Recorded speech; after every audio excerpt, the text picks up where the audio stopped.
¿Por qué tenemos que platicar de The Invite o La Invitación? Que es una adaptación de una obra de teatro que al mismo tiempo fue una adaptación a una película española primero de Cesc Gay y que después se fue haciendo en un montón de lados. De hecho hay una versión italiana, hay una versión suiza, si mal no recuerdo. Hay un montón de versiones.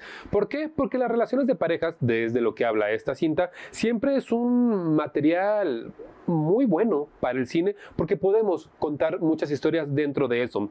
Como ya dijimos, la obra de teatro original se llama Los vecinos de arriba, que se convirtió en un fenómeno en su momento gracias a que con una idea muy sencilla, que era como un matrimonio que invitaba a otro a cenar, desencadenaba una serie de relatos y de oscuros secretos que no tendrían que haber salido a la luz, pero que exactamente eso es el meollo de las relaciones humanas de pareja. Lo interesante en esta ocasión es que Olivia Wilde viene a hacer esta adaptación, una Olivia Wilde a quien recordamos de Don't Worry Darling, que sinceramente dividió mucho la crítica. A mí me parece una película interesante en su planteamiento, pero muy mala la ejecución y sobre todo el final me parece pésimo. Pero Olivia Wilde sabe hacer un tipo de cine un poco más arriesgado que habla exactamente de las relaciones humanas y apuesta por un drama cómico en algunas partes, mucho más contenido de lo que podría ser el cine hollywoodense común o el cine que más conocemos o más popular en el mundo.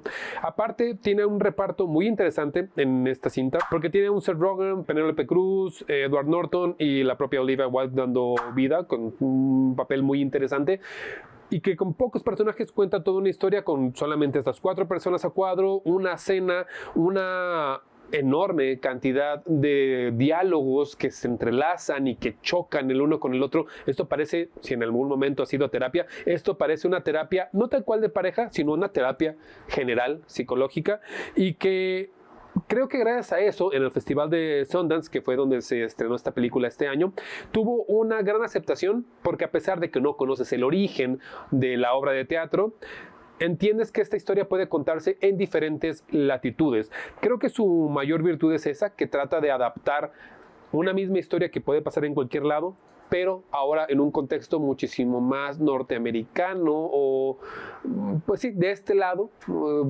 del mundo, de América, porque la habíamos visto sobre todo en adaptaciones europeas.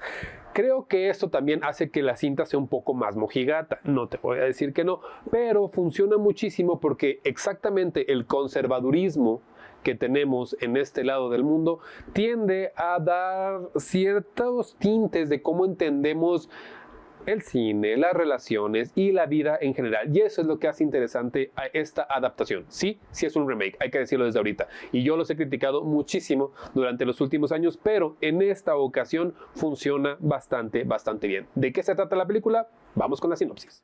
Joe y Angela atraviesan un momento complicado en su matrimonio. Con la intención de romper la rutina, invitan a cenar a sus enigmáticos vecinos del piso de arriba. Lo que comienza como una reunión aparentemente cordial, pronto se convierte en una noche llena de confesiones, tensiones, deseos reprimidos y revelaciones inesperadas que pondrán a prueba la estabilidad de ambas parejas y su manera de entender el amor, el sexo y la convivencia.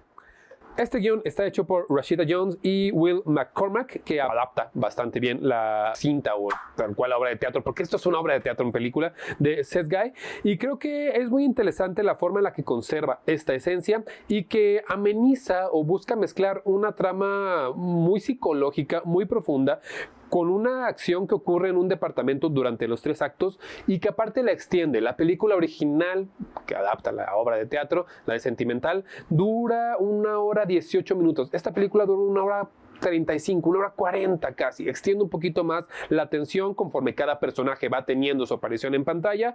Nunca trata en ningún momento del guión decir quién es bueno y quién es malo. Al contrario, solamente plantea un problema de 4 adultos intentando llegar a puntos de acuerdo en cuanto a sus relaciones, no en cuanto a filosofía, ni a política, ni a otras cosas, sino en cuanto simplemente a la forma en la que se relacionan mutuamente. Y eso hace que la escritura sea muy equilibrada y que al mismo tiempo haya momentos donde uno puede reírse de ciertas situaciones y después incomodarse de inmediato. Es imposible no sentirse incómodo viendo esta película porque de una manera u otra va a empatar con tu vida de pareja. No estoy diciendo que todos tengamos los mismos problemas o que tengan los mismos problemas, pero sí va a empatar, sobre todo porque no se desprende nunca de la génesis de lo que es la forma en la que las relaciones humanas tienden a ser complicadas en algún momento. Esta adaptación funciona por eso. Este guión funciona exactamente porque toma ese meollo como algo que explotar.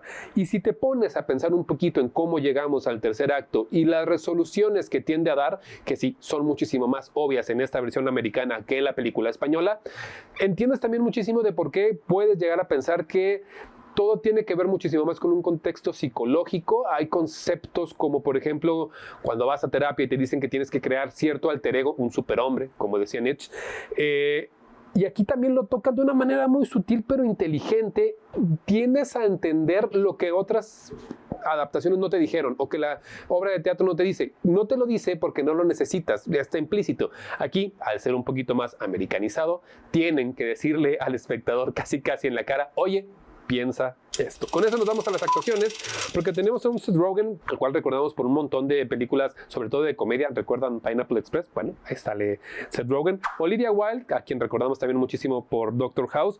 Penélope Cruz y Edward Norton. Solamente hay estas 4 personas a cuadro. La química de los 4 es incomparable, en verdad. La manera en la que se mimetizan, sobre todo Penélope Cruz y Edward Norton con la otra pareja, me parece increíble. Hace mucho que no veía a un Edward Norton así y me hizo recordar por qué es mi actor o de mis actores favoritos en algún momento, desde El Club de la Pelea, La Hora 25 y un montón de cintas más que yo he visto con Edward Norton y digo, ok, esto es una gran histrión. Aquí por fin lo vemos regresar a eso. Justamente esa química que tienen y esa entrega que tiene, por ejemplo, el personaje de Edward Norton, se siente en toda la película, no porque unos sean mejores que otros, sino porque se encuentran muy bien mimetizados y tratan de cuestionar a sus personajes al mismo tiempo que los interpretan, y eso me parece interesante. La dirección de Olivia Wilde creo que muestra bastante madurez en cuanto a lo que vimos, por ejemplo, con Don't Worry Darling. En Don't Worry Darling trataba de ser muy seria y propositiva, pero cuando propones tanto, tiendes a dejar de lado ciertas cosas que sí tienes dentro de tu forma de hacer cine. La manera de encuadrar, que aquí lo hace muy derecho, muy directo. Hay encuadres en los que vemos a los personajes muy en el centro para descolocarnos a nosotros y entender que la psique de estos personajes está no en el centro, al contrario, porque el diálogo hace que, combinado con esta centralidad de la imagen, nos mueva hacia eso. Y hay cosas que no se dicen en palabras dentro de esta película que parecen bastante interesantes. No necesita grandes recursos, le basta con una sola mirada, con muchos silencios y con muchas conversaciones también. Y tal vez no es una película visualmente muy ambiciosa, hay que decirlo, todo sucede dentro de un apartamento, pero la manera en la que la cámara se inmiscuye como si fuera un invitado más a esta escena, me parece que funciona de una manera muy correcta y que respeta muy bien los ejes de los personajes y cómo la cámara se mueve dentro de esos ejes. La fotografía de Adam Newport Berra es no perfecta, pero sí quiero decir que es muy justa para lo que está contando esta historia. Es iluminación muy cálida en algunas partes, sobre todo al final, y encuadra muy bien los colores que usan para la escena final. No les voy a decir qué sucede, hasta que hay momentos en los que deja de ser cálido y todo se vuelve también un poco más frío en los momentos en los que las discusiones suben. Hay cosas en las que no podemos ver tantos detalles, pero tampoco los echamos en falta. No hay tantos inserts, obviamente. La cámara sobre todo sabe en los momentos exactos en dónde colocarse, sobre todo en rostros, sobre todo en silencios, en cómo alargarlos y hacernos sentir muy incómodos, y ese es el trabajo de la fotografía que hace de manera muy correcta.